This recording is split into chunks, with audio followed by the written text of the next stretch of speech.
Hello students, let us start with the chapter 1 of NCERT book class 9th, that is number system. First of all, we will discuss about number system. A system by which we can express the numbers by writing either by using digits or by symbols is known as number system.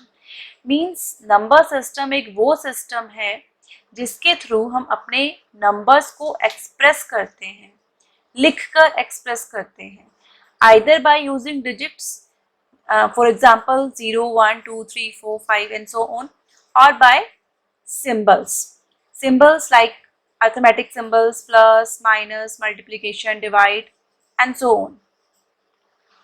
Now the next is classification of numbers. Means this whole number system is depend upon its classification. Its classification includes numbers. Now numbers is further divided into two parts, that is real numbers and imaginary numbers. Now real number is further divided into two parts, that is rational numbers and irrational numbers. Rational number further divided into two parts, that is fractions and integers. And integers are further divided into two parts, that is negative integers and whole numbers. Now whole numbers is further divided into two parts, that is zero and natural numbers. Now we will discuss all these classification one by one. Under the classification of number system, first of all we will discuss about zero. Zero means shunya. It is the only integer, in fact the only real number that is neither negative nor positive. Mean zero एक वो integer है जो ना तो negative है और ना ही पॉजिटिव है. It is denoted at zero. इसको हम जीरो से रिप्रेजेंट करते हैं. Means no objects are present when counting. इसका मतलब है जब हम काउंटिंग करते हैं तो इसकी कोई भी वैल्यू नहीं है. It means no object is present. For example अगर हमारे पास एक बकेट है और उस बकेट में कोई भी ऑब्जेक्ट नहीं है, कोई भी काउंटेबल ऑब्जेक्ट नहीं है, it means that bucket is empty. It means zero. The next is natural number or we can say that counting numbers. वो numbers जिनको हम count कर सकते हैं. A natural number is an integer. Natural number एक वो integer है. It is greater than zero, जो zero से बड़ा होता है. It means it begins at 1. इसका मतलब क्या है, ये 1 से स्टार्ट होता है एंड इंक्रीमेंट टू इंफिनिटी और इंफिनिटी तक जाता है. और we can say that the smallest natural number और smallest counting number is 1 and the greatest natural number और the greatest counting number is infinity. और we can say that natural numbers are the set of positive integers. Natural number एक positive integers का set है. Positive integers means इसके अंदर zero नहीं आएगा. No negative integers, no negative numbers, कोई negative number नहीं आएगा. No decimal number and no fractions. Natural numbers को हम कैपिटल एन से रिप्रेजेंट करते हैं और we can say that n is equal to set of natural numbers that starts from 1 and ends up to infinity. ये curly braces जो हैं ये सेट को रिप्रेजेंट करते हैं. Now the next is whole numbers. Whole numbers are the group of numbers which includes natural numbers or we can say that positive integers and number 0. Means whole number 0 और natural number इन दोनों का combination है. और we can say that whole numbers 0 से start होते हैं और infinity तक जाते हैं. They don't have any fractional part. Whole numbers में कोई भी फ्रैक्शनल पार्ट नहीं होता और कोई भी डेसिमल नंबर भी नहीं होता और it does not include any negative integer. Whole numbers को हम W से, कैपिटल W से रिप्रेजेंट करते हैं. Again whole number is a set of integers which starts from 0 and ends up to the infinity. Next is integers. Integers are the collection of whole numbers, means positive integers and 0 and their opposites. Opposite means opposite of positive integers. Positive के opposites क्या होंगे? Negative integers. It means integers starts from minus infinity and ends up to positive infinity, or you can say that the smallest integer is minus infinity and the greatest integer is positive infinity. Integers को हम z से represent करते हैं. It is denoted by z, और we can say that z is equal to set of negative numbers 0 and positive numbers, or you can say that z is equal to negative integers 0 and positive integers. Now there are various operations that we can perform on integers. These includes addition, subtraction, multiplication and division. ये सभी operations के बारे में हम अपने आने वाले lectures में पढ़ेंगे. Integers are often represented on a number line. Integers को हम अपनी नंबर लाइन पर रिप्रेजेंट करते हैं. जैसे कि हमें सभी को पता है कि नंबर लाइन पर 0 के लेफ्ट साइड पर जो नंबर रिप्रेजेंट किए जाते हैं डेट आर नेगेटिव नंबर्स, और 0 के राइट साइड पर जिन नंबर्स को रिप्रेजेंट किया जाता है that are positive numbers.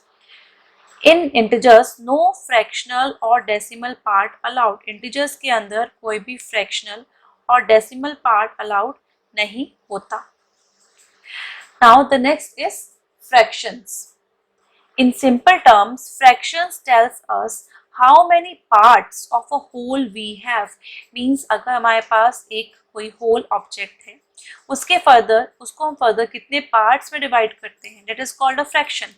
For example, we have a pizza. हमारे पास एक पिज्जा का whole piece है. क्या है? हमारे पास एक सिंगल पिज्जा है.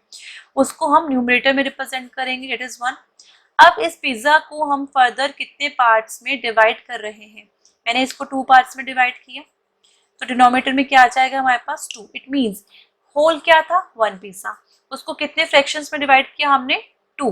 तो इसको हम रिप्रेजेंट करेंगे half. Means this part represents half and this part is also represent half. Fractions can be recognised by the sign of slash और डिवाइड. फ्रैक्शन को हम आइदर स्लैश साइन से रिप्रेजेंट करते हैं या फिर डिवाइड साइन से. फॉर एग्जाम्पल 1/2 और 1/2 को हम रिप्रेजेंट कर सकते हैं 1/2. Next example is 3/4. आइदर हम 3/4 लिखें या फिर 3/4 लिखें, ये it means the same. Here the top number is called numerator. जो टॉप पे नंबर है it is 1 here and 3 here. These are called numerator. And bottom number is called denominator. Bottom number को हम डिनोमिनेटर कहते हैं. Means here 2 and here 4 are known as denominator. Now we will discuss about the parts of a fraction. For example, we have a 1/2. Here 1 is called numerator, 2 is called denominator, and this sign is a fraction bar which represents division. इसको हम fraction bar कहते हैं, slash कहते हैं, जो क्या represent करती है? Division represent करती है. Here numerator means how many fraction pieces you have. means already आपके पास fraction के कितने pieces हैं, already कितने हैं, that is a numerator. but इस already कितने हैं, इसको हम further कितने parts में divide करते हैं, कितने parts में तोड़ते हैं, that is called a denominator. means how many fraction pieces your whole is broken. means आप अपने whole को कितने further fraction pieces में divide करते हो. We can take the another example, it is 3/4. means हमारे पास कोई ऑब्जेक्ट है, और यू कैन से दैट कोई फ्रूट है. लेट्स सपोज एप्पल है. हमारे पास कितने एप्पल्स हैं? ऑलरेडी कितने एप्पल्स हैं? 3 एप्पल्स हैं. अब फर्दर इन 3 एप्पल्स को मुझे 4 स्टूडेंट्स में डिवाइड करना है. तो कितने ऑलरेडी कितने फ्रैक्शंस हैं? 3. उसको डिवाइड कितने में करना है? 4. तो इसको हम कैसे रिप्रेजेंट करेंगे? 3/4. Next is rational numbers. In simple terms, a rational number is one that can be written as the ratio of 2 integers. Simple terms में rational number वो number है जिसके अंदर हम 2 integers को ratio के format में represent करते हैं. आइदर आप रेशो यूज कर सकते हो या फिर स्लैश साइन यूज कर सकते हो। Rational numbers are represented in p by q format. Rational numbers को हम p/q फॉर्मेट से रिप्रेजेंट करते हैं where q is not equal to 0। ये बहुत ही इंपॉर्टेंट चीज है कि यह p by q जो रैशनल नंबर है हमारे पास, इसमें जो डिनोमिनेटर पार्ट है दैट इज q, ये 0 के इक्वल नहीं होना चाहिए है। Every integer p is also a rational number. हमारे पास जो ऑलरेडी गिवन इंटीजर होता है p, ये इटसेल्फ एक रैशनल नंबर होता है। कैसे देखते हैं? It can be written as p को हम कैसे लिख सकते हैं? p by 1। आइदर मैं p लिखूं या p by 1 लिखूं, इसका एक ही मतलब है। For example p is equal to 3। अब मैं यहाँ पे 3 लिखूं या 3 by 1 लिखूं तो इसका मीनिंग सेम है। 1 लिखने से 3 का मीनिंग चेंज नहीं हो जाता।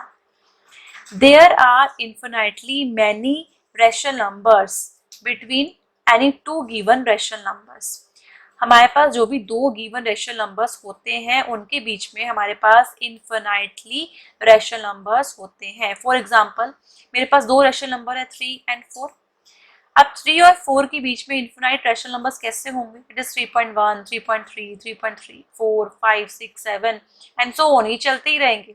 फर्दर अगर आप 3 और 3.1 के बीच में रैशनल नंबर्स देखेंगे तो ये भी इन्फिनाइट होंगे। Example of rational numbers. अब यहाँ पे हम रैशनल नंबर्स को कुछ एग्जाम्पल्स लेकर समझते हैं। यहाँ पे मैंने एक वेन डायग्राम बनाया है। सबसे इनर पार्ट में क्या है? होल नंबर्स, आउटर पार्ट में integers, and these are other rational numbers. Whole numbers में देखते हैं 3, 6/2, 0, √9, माइनस इंटीजर्स में -4, -10/2 and various examples are there like 7/8, 0.68, 0.11 with recursion. This bar over 11 is known as recursion. Means यहाँ पे जो 11 है ये बार बार अपने आप को रिपीट करेगा। इसका क्या मतलब है? 0.11 with recursion, it means 0.11, 11, 11, 11 and so on, ये ऐसे ही चलता रहेगा। इन सभी एग्जाम्पल्स को हम 1 by 1 देखते हैं कि ये कैसे रैशनल नंबर रिप्रेजेंट करते हैं। First of all we have 3। Either मैं यहाँ पर 3 लिखूं या 3 को 6/2 लिखूं या इसको √9 लिखूं, इन सब का मीनिंग एक ही है। आइदर 3 को मैं 3/1 लिखूं। √9 की वैल्यू क्या होती है? √9 is equal to 3। So you can express 3 as 3/1 which is the quotient of the integer 3 and 1। 3 को मैं 3/1 से रिप्रेजेंट कर सकती हूँ। क्यों? क्योंकि ये क्या है? Quotient of the integer. ये क्वोशिएंट है इंटीजर का, इट इज 3 and 1 का क्वोशिएंट है। तो 3 लिखें, 3/1 लिखें या 6/2 लिखें या √9 लिखें, ये सारे क्या है? हमारे पास रैशनल नंबर है because p by q format में q की वैल्यू हमारे पास 1 है। नेक्स्ट एग्जाम्पल इज √9 जो अभी मैंने आपको बताया। It is rational because √9 is equal to 3 और 3 को हम कैसे रिप्रेजेंट कर सकते हैं? 3/1। Now the next example is 0.11 with recursion. Here all repeating decimals are rational. ये ध्यान दीजिए कि जितने भी repeating decimals होते हैं वो rational होते हैं। ये बहुत important question है। ये NCERT फाइनल एग्जाम्स में तो पूछा ही जाता है, बट इसी के साथ साथ ये हमारे प्रोफेशनल एग्जाम्स में भी पूछा जाता है। 0 is also a rational number because we can represent 0 as 0/1. So it is again a rational number. -4 को मैं कैसे रिप्रेजेंट कर सकती हूँ? -4 को अगेन मैं -4/1 लिख सकती हूँ। It is again a rational number. -10/2 either मैं -10/2 लिखूँ या -5 लिखूँ या -5/1 लिखूँ, again it is the same thing. So here negative integer, this negative integer is also a rational number. Next example is 0.68. It is a rational because it can be expressed as 68/100. 68/100 decimal part मैंने हटा दिया। जब आप 68/100 को further solve करेंगे जो number आएगा again that is a rational number. यहाँ मैंने एक एग्जाम्पल और लिया है, दैट इज 25/9, √25/9। अगर √25/9 को आप सॉल्व करेंगे तो 25 का रूट क्या होता है? 5। 9 का रूट क्या होता है 3, तो ये 5/3 आया. Again this 5/3 is a rational number. Now the next topic is equivalent rational numbers. The equivalent rational numbers are numbers that have same value. Equivalent rational numbers वो नंबर होते हैं जिनकी वैल्यू सेम रहती है but are represented differently, but उनको हम different pattern different तरीके से रिप्रेजेंट करते हैं. These are same as equivalent fraction. ये आइदर हम इनको इक्विवेलेंट रेशनल नंबर्स बोलें या इक्विवेलेंट फ्रैक्शंस बोलें, same thing. For example if a by b is a rational number, अगर a बाय p कोई रेशनल नंबर है then a divide by k whole divided by b divide by k and a into k whole divided by b into k is its equivalent rational number where k is a non-zero integer. a by b, a divided by k, here a into k, ये तीनों क्या है equivalent है और k क्या है यहाँ पर एक नॉन जीरो इंटीजर है. ये तीनों कैसे इक्विवेलेंट हैं इनको हम अपने एग्जांपल से देखते हैं. मैंने यहाँ पे एग्जांपल लिया है 4/8. अब फर्स्ट ऑफ ऑल 4/8 को देखिए. अगर मैं 4/8 को सॉल्व करती हूँ तो 4 2s are 8, तो आंसर क्या आता है 1/2. अगर इसी 4/8 को मैं न्यूमरेटर और डिनोमिनेटर दोनों को सेम कांस्टेंट k यानी कि 2 से डिवाइड करती हूँ तो 4 डिवाइड बाय 2 कितना होगा 2, 8 डिवाइड बाय 2 कितना होगा 4.